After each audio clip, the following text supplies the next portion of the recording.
Good morning mga kasisilabs. Ang gagawin pala natin ngayon is magsasampay muna ako. Ayan yung nilabhan ko kahapon. Kasi maulan kahapon eh. Yan. Ililipat natin dun sa labas. At bago ko ililipat sa labas, kukunin ko muna yung hinigaan namin. Kasi sa labas kami humiga eh.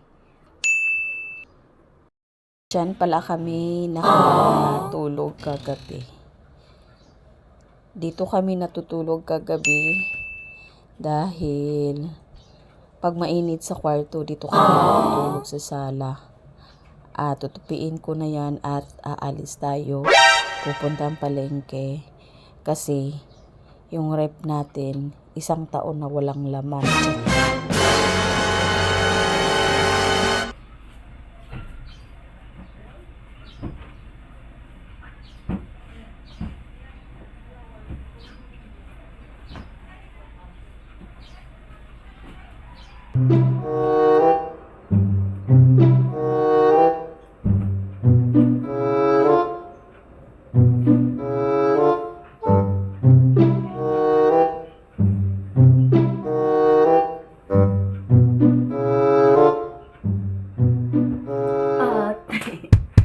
Bago tayo pupunta ng palengke, ilalabas muna natin ang ating mga sinampay.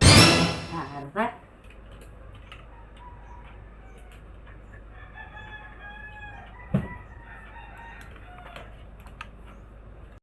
At eto na, nakatapos na ako sa pagsampay. At yung nakikita nyo dyan, motor at kotse, hindi akin yan.